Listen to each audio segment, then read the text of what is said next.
When the power goes out and you lose your electricity, it's usually a result of a fault in the line or a problem with one of the transformers.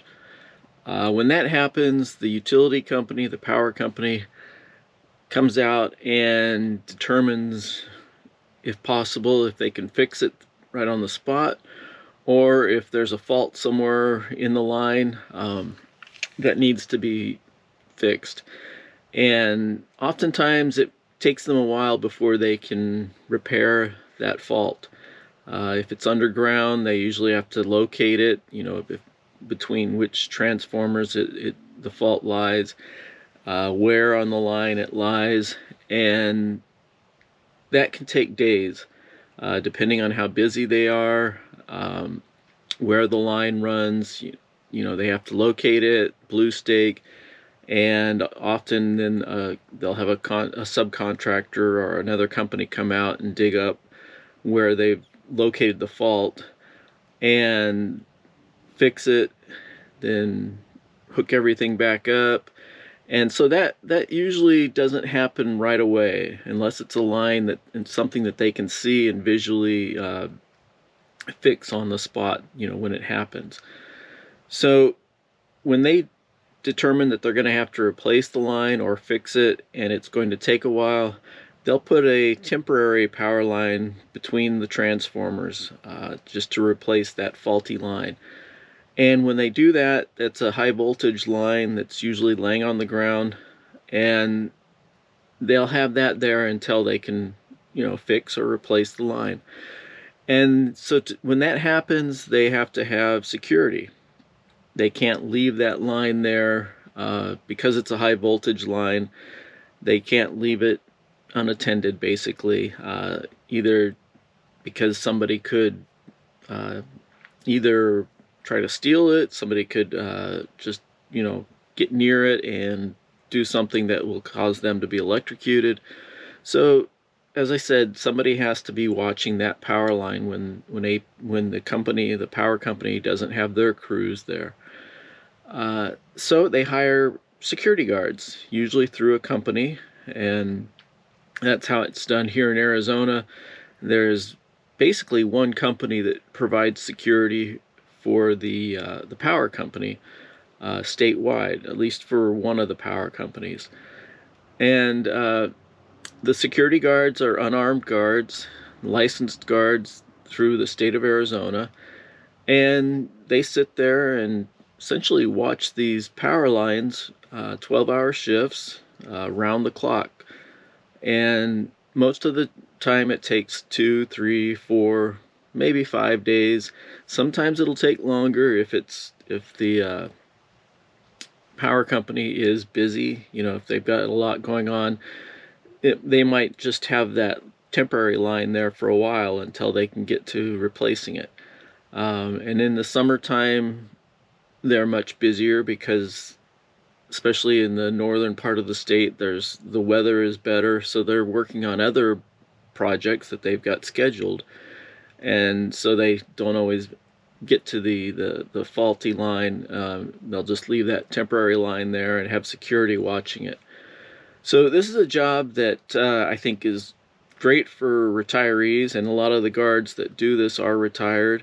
It's good for people who like to have, make a little money 2 or 3 days a week, or, just you can work more in some times of the year when it's really busy, but usually you can make, 2 or 3 shifts a week, which is 36 hours because you work 12-hour shifts. It's a great job for somebody who kind of just needs a little extra money or wants to have free time to do other things while also still working. You get to pick and choose kind of when and where you work. The company has a dispatcher that will call you and say, hey, we've got a job, and they'll try to get jobs that are near where you live. Sometimes they'll offer you jobs in other parts of the state, and some guards will take those. They'll say, sure, I'll take it, and they'll drive to wherever it is. But in most cases, they try to get something kind of near where you live, so between shifts you can go home.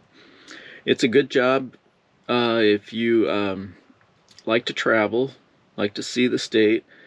Uh, and it's a easy job because it's the type of security where you don't have to interact a whole lot with people, like some jobs if you're working security at a football game or some big event, you know, or a mall where you have to constantly interact with people. Here, you're basically sitting in your vehicle watching that power line. Your vehicle is identified. You know, we have magnetic decals that go on the vehicle that identify you as security.